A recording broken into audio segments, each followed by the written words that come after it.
Girls, આજે આપણે વાણિજ્ય સંચાલનમાં યુનિટ 1 એટલે કે માર્કેટિંગ મેનેજમેન્ટ વિષય પ્રવેશમાં જોઈશું. હવે સૌપ્રથમ તો માર્કેટિંગ એટલે શું એ બાબત આપણને બધાને ખબર જ છે. માર્કેટિંગ એટલે પ્રોડક્ટને ગ્રાહક સુધી પહોંચાડવાની બધી જ પ્રક્રિયાઓનો સમાવેશ માર્કેટિંગમાં થાય છે. મનુષ્ય જરૂરિયાતનું પોટલું છે એવું કહેવાય છે. મનુષ્યની જરૂરિયાત ક્યારેય પૂરી થતી નથી. એક જરૂરિયાત સંતોષે તો એકમાંથી બીજી, ત્રીજી એમ અનેક જરૂરિયાતો ઊભી થયા જ કરે છે. તો હવે આ જરૂરિયાતો જે ઊભી થાય છે એને પૂર્ણ કરવા માટે મનુષ્ય એ વસ્તુ કે સેવા એટલે કે એ પ્રોડક્ટ અથવા તો સર્વિસ વસ્તુ કે સેવા મેળવવા માટેના પ્રયત્ન કરે છે. જેમ કે આપણે કોઈ નવા કપડાં ખરીદી કરીએ તો હવે એ કપડાં ખરીદી કર્યા પછી આપણને ઘણી બધી જરૂરિયાત ઉદ્ભવે. તમે કોઈ નવા કપડાં ખરીદો બરાબર, તો પછી તમને એની સાથે મેચિંગની ઘણી બધી આઇટમ જેમ કે ઇયરિંગ્સ છે, બ્રેસલેટ, હેરપિન છે, સેન્ડલ છે, તો આવી બધી વસ્તુ લેવાની જરૂરિયાત ઊભી થશે. તો હવે જ્યારે આપણે આ વસ્તુ લેવાની જરૂરિયાત ઊભી થશે તો આપણે એ વસ્તુ કેવી રીતે લઈએ છીએ કે આપણી પાસે એ વસ્તુ આપણને ક્યાંથી મળશે, કેવી રીતે મળશે, આપણને આપણા બજેટમાં વ્યાજબી વસ્તુ કઈ જગ્યાએથી મળશે, કોની પાસેથી મળશે, આ બધી જ બાબતની જાણકારી હોય છે. એટલે કે આપણે એ બધી જ વસ્તુથી માહિતગાર હોઈએ છીએ. તો આપણી આ જરૂરિયાત સંતોષાય છે જો આપણી પાસે આપણે વસ્તુ ક્યાંથી મેળવશું એ બાબત જાણીએ છીએ તો આપણે એ જરૂરિયાત સરળતાથી સંતોષી શકીએ છીએ. તેવી જ રીતે આપણે ધંધાકીય પ્રવૃત્તિમાં જોઈએ તો ઉત્પાદનની પ્રવૃત્તિ કરતાં જે પણ કોઈ ઉદ્યોગ ધંધા હોય એ નાના પાયાના હોય, મોટા પાયાના હોય કે કોઈ પણ એકમ હોય, તો આવા બધા જ ધંધાકીય એકમોને પોતે ઉત્પાદન કરેલી વસ્તુ વિશેની માહિતી પૂરી પાડવાની જરૂરિયાત ઊભી થાય છે. શું કામ? કારણ કે જ્યારે એના ઉત્પાદનની માહિતી ગ્રાહકો પાસે હશે તો ગ્રાહક એની પાસેથી વસ્તુ લેવા માટે આવે. તો અહીંયા જ માર્કેટિંગનો ખ્યાલ છે એ ઉદ્ભવે છે. એટલે કે વસ્તુ કે સેવા બનાવ્યા પછી પહેલી જ જરૂરિયાત એ ઉદ્ભવશે કે માર્કેટિંગ કરવું પડે. એટલે કે ઉત્પાદિત વસ્તુની જાણકારી વધુમાં વધુ લોકો સુધી અસરકારક રીતે પહોંચાડવી. હવે ધારીએ અહીંયા કે આપણે એક ટૂથપેસ્ટ લેવું છે તો એ ટૂથપેસ્ટનું પ્રોડક્શન કરેલું. હવે પ્રોડક્શન કર્યા બાદ આપણે એનું વેચાણ કરવું હશે. તો વેચાણ કરવા માટે શું હોય કે ગ્રાહકોને તો ખ્યાલ હોવો જોઈશે ને કે આપણે ટૂથપેસ્ટનું ઉત્પાદન કરેલું છે. તો એના માટે ઉત્પાદનથી માહિતગાર કરવા પડે ગ્રાહકોને. તો પ્રોડક્ટ વિશેનો કોઈ પણ ખ્યાલ ગ્રાહકો પાસે તો નહીં હોય તો એ કેવી રીતે ખરીદી શકશે? તો એના માટે એ આવશ્યક છે કે આપણે ગ્રાહકોને માહિતી આપીએ. તો હવે અહીંયા એ પ્રશ્ન ઉદ્ભવશે કે આપણે ગ્રાહકોને કઈ માહિતી આપવી? આપણી પ્રોડક્ટમાં કેવું ટકાઉપણું છે, એની કિંમત વ્યાજબી છે, બીજા કરતાં ઉચ્ચ ગુણવત્તાવાળી છે અને અલગ અલગ પ્રોડક્ટ પ્રમાણે એના રંગ, રૂપ, આકાર, કદ, સ્વાદ વગેરે મુજબ પેકિંગ છે, બ્રાન્ડિંગ છે, આ બધી વસ્તુ વગેરેથી માહિતગાર કરી શકાય. તો હવે આ તો આપણે જોયું કે કઈ વસ્તુની માહિતી આપવાની છે. હવે આપણે ગ્રાહકને માહિતી આપવાની છે તો શેનાથી આપશું? એના માધ્યમથી. તો આપણને ખ્યાલ છે કે જે ગ્રાહકોને આપણે પ્રોડક્ટની માહિતી આપવી હોય એના કેવા કેવા માધ્યમ હોય? ટીવી, રેડિયોમાં જાહેરાત આપી શકાય, હોર્ડિંગ્સ લગાવેલા હોય, કટઆઉટ્સ લગાવેલા હોય, ન્યૂઝપેપરમાં એના પેમ્પલેટ્સ આવતા હોય. જાહેરાતના પેમ્પલેટ્સ આવતા હોય ને ન્યૂઝપેપરમાં. તો આ બધી જ વસ્તુ દ્વારા આપણને પ્રોડક્ટની માહિતી મળે છે. એ ઉપરાંત રિટેલર અને જે સેલ્સમેન હોય તો એ લોકો રિટેલર્સ એટલે કે આપણે જ્યાંથી સીધી જ જે દુકાનમાંથી વસ્તુ ખરીદતા હોઈએ બરાબર, વેપારીઓ એને રિટેલર્સ કહેવાય. તો એની આગળથી પણ માહિતી મળી શકે. એ પણ ઘણી વખત ગ્રાહકોને પૂછતા હોય કે આ નવી જે પ્રોડક્ટ આવેલી છે એના આ ફાયદા છે, પછી જો તમે એની પાસેથી ખરીદેલી હોય તો એવું પણ પૂછે કે તમે આનો ઉપયોગ કર્યો તો એ તમને કેવી લાગી. તો આ બધી પ્રક્રિયા છે એ માર્કેટિંગમાં એનો સમાવેશ થાય છે. હવે ભારતમાં 1991માં જેટલા પણ સુધારા થયા ત્યારબાદ અર્થતંત્રમાં ધીમે ધીમે વિકાસ થયો, ઉત્પાદન ક્ષેત્રનો વિકાસ થયો અને જેમ જેમ ઉત્પાદન ક્ષેત્રનો વિકાસ થયો એની સાથે સાથે માર્કેટિંગનો પણ મોટા પ્રમાણમાં વિકાસ થયો છે. હજી આપણે આગળ જોઈએ, જેમ કે આપણને ખબર છે કે કોસ્મેટિક્સમાં કઈ કંપનીઓ સારી છે? લેક્મે, પોન્ડ્સ, લોરિયલ, મેબેલિન, હિમાલયા, એટલે આ બધી કેવી છે? કોસ્મેટિક્સની કંપની છે. શૂઝ માટે ખાદિમ છે, એડિડાસ છે, પેરેગોન છે. પછી સ્કિન માટે સારી હોય એવી વેસલિન છે, ફેર એન્ડ લવલી છે, ડવ છે. સાબુમાં સંતૂર, સિન્થોલ, પતંજલિ, લક્સ, પિયર્સ, ગોદરેજનો નંબર 1, માર્ગો, મેડિમિક્સ, આ બધા સાબુમાં સારા છે. તો આ બધી આપણને માહિતી ખબર છે કે આ પ્રોડક્ટ છે એ બેસ્ટ છે, જે વસ્તુ માટે વાપરવી હોય એના માટે બેસ્ટ છે. તો આ માહિતી આપણને ક્યાંથી મળી?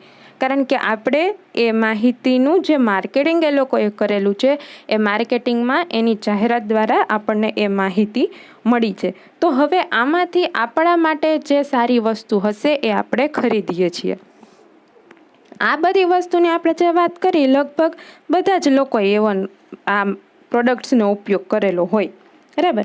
તો બધાને એની અંગેની જાણકારી હોય છે કારણ કે આપણે એની જાહેરાત જોઈએ છીએ. તો એવી જ રીતે માર્કેટિંગનું કામ જ એ છે કે ગ્રાહકોને ઉત્પાદિત વસ્તુ અંગેની જાણકારી આપવી અને એ જાણકારી જ્યારે મળે ત્યારે ગ્રાહક પોતાની જે જરૂરિયાતો છે એ જરૂરિયાતોના આધારે એ વસ્તુ ખરીદી શકે. તો હવે આપણે અહીંયા પ્રાસ્તાવિક જોઈએ. વિનિમય પ્રક્રિયા દ્વારા ગ્રાહકોની ઈચ્છા આવશ્યકતાઓ સંતોષવાની ક્રિયા, બરાબર. વિનિમય પ્રક્રિયા એટલે આપલે, જેમાં એક ખરીદનાર હોય એક વેચનાર હોય, એ બંને વચ્ચે વિનિમય પ્રક્રિયા થાય. હવે આ પ્રક્રિયામાંથી શું થશે કે ગ્રાહકો છે એ વસ્તુ ખરીદે છે અને વસ્તુ ખરીદીને પોતાની જે ઈચ્છા છે, આવશ્યકતાઓ છે એને પૂરી કરે છે, બરાબર. ગ્રાહકો જ્યાં સર્વોપરી છે તેવી વાણિજ્ય વ્યવસ્થામાં માર્કેટિંગ કરોડરજ્જુ સમાન છે, અથવા એવું પણ કહી શકાય કે રક્તવાહી સમાન છે. હવે અહીંયા એવું કીધું છે કરોડરજ્જુ કે રક્તવાહી. જેમ માનવ શરીરનું કામ છે તો માનવ શરીરને આધાર આપવાનું કામ કરોડરજ્જુ કરે છે, એના વગર માનવ શરીર છે એને આધાર ન મળી શકે. એવી જ રીતે ઉત્પાદન પ્રવૃત્તિઓમાં ઉદ્યોગ ક્ષેત્રમાં માર્કેટિંગ છે એ આખા ઉદ્યોગ ક્ષેત્રને આધાર આપે છે. શું કામ? કારણ કે ગ્રાહકો ત્યારે જ માલ ખરીદવા આવે કે જ્યારે એને એ બાબતની, એ પ્રોડક્ટ અંગેની જાણકારી હોય. તો એના માટે થઈ અને માર્કેટિંગને કરોડરજ્જુ કીધી છે. વર્તમાન વાણિજ્ય વિશ્વમાં ટકી રહેવા માટે જેટલી જરૂર હવા, પાણી, વિશુદ્ધ પર્યાવરણ અને ઔદ્યોગિક વાણિજ્ય એકમની માર્કેટિંગની છે. હવે અહીંયા એવું કીધું છે કે કોઈ પણ જે જીવ હોય એને પર્યાવરણમાં ટકી રહેવા માટે હવા, પાણીની અને શુદ્ધ ચોખ્ખા હવાની, ચોખ્ખા પર્યાવરણની, ચોખ્ખા પાણીની જરૂર હોય છે. એવી જ રીતે ઔદ્યોગિક ધંધાને પણ ટકી રહેવા માટે માર્કેટિંગની જરૂર છે. માર્કેટિંગના આધારે એ પોતે ટકી રહે છે. વેચાણ એ ઉત્પાદનનો પાયો છે, ઔદ્યોગિક અને વાણિજ્યિક સંસ્થાનો પ્રાણ છે. તો માર્કેટિંગ વેચાણ નિષ્પન્ન કરનાર પારસમણી છે. હવે વેચાણ એ ઉત્પાદનનો પાયો છે. જ્યારે ઉત્પાદન થતું હોય એ શું કામ કરે છે ઉત્પાદન? કારણ કે વસ્તુ ગ્રાહકોને વેચી શકાય. હવે ઔદ્યોગિક વાણિજ્ય સંસ્થાનો એ પ્રાણ છે. તો આ વેચાણનું એને આપણને મહત્વ કીધું. જ્યારે માર્કેટિંગ છે એને નિષ્પન્ન કરનાર એટલે કે એને શક્ય બનાવનાર પારસમણી છે. પારસમણી એટલે એ સોનાનો પથ્થર. તો એના દ્વારા એનું મહત્વ અહીંયા આપણને કીધું છે. આપણે ઉપરનું ચોથું લઈ લઈએ. સફળ સંચાલકની એક આંખ ઉત્પાદન ઉપર હોય છે તો બીજી જ આંખ માર્કેટિંગ ઉપર હોય છે. તો હવે અહીંયા ઉત્પાદન જેટલું જ મહત્ત્વ માર્કેટિંગનું કર્યું છે. કોઈ પણ ઉદ્યોગ ધંધાને ચાલુ રાખવા માટે ઉત્પાદન પ્રવૃત્તિ અનિવાર્ય છે. જો ઉત્પાદન પ્રવૃત્તિ ન થાય તો ઉદ્યોગ ધંધા છે એ સારી રીતે ચાલી ન શકે. તો એવી જ રીતે અહીંયા સાથે સાથે ઉત્પાદન જેટલું જ મહત્ત્વ માર્કેટિંગનું પણ કીધું છે કે માર્કેટિંગ વગર પણ ઉદ્યોગ ધંધા સફળતાથી ચાલી શકે નહીં. એટલે કે જો સંચાલક સફળ હોય, વધુ સારી રીતે એ પોતાનું કામ પાર પાડવા માંગતો હોય તો એને પોતે જેટલું ઉત્પાદન પર ધ્યાન આપે છે એટલું જ ધ્યાન એને માર્કેટિંગ પર પણ આપવું આવશ્યક બને. હવે એવું કહેવાય છે કે માર્કેટિંગ એ માત્ર વેચાણ નથી, માનવીય પ્રવૃત્તિ છે. બરાબર. શું કામ? કારણ કે અહીંયા આપણે આખા બજારના ગ્રાહકની વાત કરીએ છીએ અને ગ્રાહકની જ્યારે વાત કરીએ ત્યારે સૌથી પહેલાં ગ્રાહકનો સંતોષ એ વાત આપણે જાણવી પડે. તો એ માત્ર વેચાણ કરી દીધું ત્યાંથી પતી નથી જતું. માર્કેટિંગ એટલે કે જ્યારે ગ્રાહકને જે વસ્તુ જોઈએ છીએ, ગ્રાહકની જે આવશ્યકતા છે, ગ્રાહકને જે વસ્તુની જરૂર છે એની જરૂરિયાત તપાસીને એની જરૂર મુજબનો માલ એને દેવો અને એના માટે ગ્રાહકોને માહિતી પૂરી પાડવી. આગળ જોઈએ. ગ્રાહકો મનોવાંછિત માલ સેવા મેળવીને સંતોષ તૃપ્તિનો ઓડકાર ખાઈ શકે તે માર્કેટિંગનો મૂળ હેતુ છે. જો અહીંયા કહ્યું જ છે કે ગ્રાહકો મનોવાંછિત માલ સેવા એટલે કે પોતાને ઈચ્છે એવી માલ સેવા પ્રાપ્ત કરીને, હવે અહીંયા ઈચ્છે એટલે એને પરવડે, એના બજેટમાં હોય, એને એ કિંમત પોસાઈ શકે તેમ હોય અને સાથે સાથે એની જરૂરિયાત પણ સંતોષતું હોય એવી વસ્તુ ગ્રાહકો સુધી પહોંચાડવી અને ગ્રાહકોને સંતોષ આપવો એ કામ માર્કેટિંગનું છે. કારણ કે ગ્રાહક ત્યારે જે વસ્તુ ખરીદી શકશે કે જ્યારે એને એ અંગેની માહિતી હશે. જો ગ્રાહક પાસે એ બાબત અંગેની માહિતી નહીં હોય તો એ માટે એ વસ્તુ ખરીદી શકે નહીં. તો એના માટે થઈને માર્કેટિંગને એનો મૂળભૂત પાયો કહ્યો છે. એના પછીનું જોઈએ. ગ્રાહક માલ સેવા ખરીદ્યા પછી ચિરંજીવ સંતોષ તૃપ્તિ અનુભવી કાયમ માટે એ ગ્રાહક બની જાય તે દ્રષ્ટિબિંદુથી આધુનિક માર્કેટિંગ મેનેજમેન્ટ એ બાબત ધ્યાનમાં રાખે છે. એટલે કે ગ્રાહક એક વખત માલ કે સેવા ખરીદે ત્યાર પછી એને એટલો સંતોષ અનુભવાય અને એ પોતાની જરૂરિયાત પૂરી કરી શકે કે એ હંમેશા માટે તમારી જ ધંધા પાસેથી અથવા તો તમારા જ કંપની પાસેથી એ વસ્તુ ખરીદે. એ રીતે એ માલનું વેચાણ કરવું એ આધુનિક માર્કેટિંગ મેનેજમેન્ટ એ બાબત ધ્યાનમાં રાખીને માર્કેટિંગ કરે છે. ત્યારબાદ માર્કેટિંગ યોગ્ય માલ સેવા યોગ્ય પ્રમાણમાં યોગ્ય કિંમતે યોગ્ય વ્યક્તિને યોગ્ય સંતોષ પ્રાપ્ત કરી પહોંચાડવાનું અત્યંત મહત્ત્વનું કાર્ય કરે છે. અહીંયા યોગ્ય માલ સેવા એટલે કે ગ્રાહકને જે માલ કે સેવાની જરૂર છે તે જ તમે બનાવો છો એ માલનું માર્કેટિંગ નથી કરવાનું, પણ ગ્રાહકોને જે વસ્તુની જરૂરિયાત છે એનું તમે માર્કેટિંગ કરો, એની માહિતી તમે ગ્રાહક સુધી આપો. યોગ્ય પ્રમાણમાં યોગ્ય કિંમતે તમારા બનાવેલા માલની જે કિંમત યોગ્ય હોય એ જ કિંમત રાખવી આવશ્યક છે. યોગ્ય વ્યક્તિને જે વ્યક્તિને એની જરૂર હોય તે વ્યક્તિ સુધી એ માહિતી પહોંચી શકે અને યોગ્ય સમયે એ ગ્રાહકને માલ ખરીદ્યા પછી સંતોષ પ્રાપ્ત થાય એ કામ કરવાનું કાર્ય છે એ માર્કેટિંગનું છે. હવે જોઈએ માર્કેટિંગનો અર્થ. અહીંયા આપણે આ જોયું એ માર્કેટિંગનો સામાન્ય ખ્યાલ હતો. હવે માર્કેટિંગનો અર્થ જોઈએ. માર્કેટિંગ જે શબ્દ છે એ માર્કેટર એટલે કે વેપાર ઉપરથી ઉતરી આવેલો છે. માર્કેટનો અર્થ લેટિન શબ્દ છે જે માર્કેટર શબ્દ એ ટ્રેડ એટલે કે વેપાર કરવાનું સ્થળ અથવા તો જ્યાં વેપાર થતો હોય તે એનો લેટિનમાં શબ્દ ઉપયોગ થાય છે માર્કેટર. બરાબર. તો એના ઉપરથી માર્કેટ શબ્દ ઉતરી આવેલો છે. અહીં આપણે માર્કેટ ઉપર ધ્યાન આપવાનું છે. માર્કેટ એટલે કે બજાર. તો હવે બજાર કોને કહેવાય? આપણને સામાન્ય રીતે ખ્યાલ છે કે કંઈક વસ્તુ લેવા જતા હોઈએ તો આપણે શું કહેશું? બજારમાં જવું છે. બજાર એટલે એવું સ્થળ કે જ્યાં ખરીદનારા પણ હોય અને વેચનારા પણ હોય. તો વેચનારા અને ખરીદનારા આ બંનેનો સમૂહ અને જે જગ્યા ઉપર આ ખરીદ વેચાણની પ્રક્રિયા થતી હોય એને બજાર કહેવાય. એ આપણને ખ્યાલ છે. હવે આપણે જોઈએ આગળ. માર્કેટ એટલે સામાન્યતઃ એવું સ્થળ કે જ્યાં માલ, સેવા, ખરીદનારાઓ અને વેચનારાઓ એકઠા થતા હોય. અહીં માલ કે સેવા ખરીદનારા અને વેચનારાઓ વેપાર વિષયક એવી પ્રવૃત્તિઓ હાથ ધરે કે જેના પરિણામે માલ, સેવાના કબજા અને માલિકી હકની ફેરબદલી થાય. એટલે કે અહીં ખરીદનારા પણ છે, વેચનારા છે અને એ બંને ખરીદ વેચાણની પ્રવૃત્તિ કરે છે. અને જેમાં માલ કે સેવા એ જે વ્યક્તિ ખરીદતું હોય એના કબજામાં જાય અને બદલામાં એને શું આપવું પડે? કાં તો નાણું આપવું પડે અથવા તો નાણાંના અવેજમાં જે પણ કોઈ બાબત હોય એને આપવી પડે. માર્કેટ એટલે માલ સેવાના ખરીદ વેચાણ માટેનું કોઈ એક નિશ્ચિત સ્થળ, જે શ્રી ક્લાર્ક અને ક્લાર્કે વ્યાખ્યા આપેલી છે.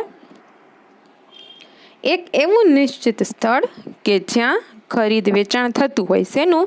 માલ કે સેવાનું. એટલે કે માલ કે સેવાના બદલામાં નાણાં કે નાણાંના અવેજ દ્વારા એની લેવેચ થતી હોય. બીજું કીધું છે શ્રી ફિલિપ કોટલરે વસ્તુના વાસ્તવિક અને સંભવિત ગ્રાહકોનો સમૂહ એટલે બજાર. હવે અહીંયા એવું કીધું છે વાસ્તવિક અને સંભવિત ગ્રાહકોનો સમૂહ એટલે બજાર.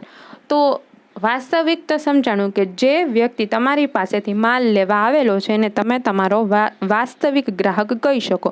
પરંતુ સંભવિત ગ્રાહકો એટલે કે આપણને એવું લાગે કે આટલા પ્રમાણમાં ગ્રાહકો ભવિષ્યમાં આપણી પાસેથી માલ લેવા આવવાના છે. તો એ આપણે શેના ઉપરથી નક્કી કરી શકીએ? બજારમાં પ્રવર્તમાન માંગ ઉપરથી. જેટલી બજારની માંગ હોય એના આધારે આપણે આપણા સંભવિત ગ્રાહકોનું અઝ્યુમ કરી શકીએ, વિચાર કરી શકીએ. ત્યારબાદ માલ સેવાના ખરીદ વેચાણ માટે કોઈ ભૌગોલિક સ્થળે ભેગા થવું. ભૌગોલિક સ્થળે એટલે કે કોઈ એક નિશ્ચિત સ્થળ કે જ્યાં બધા ભેગા થતા હોય.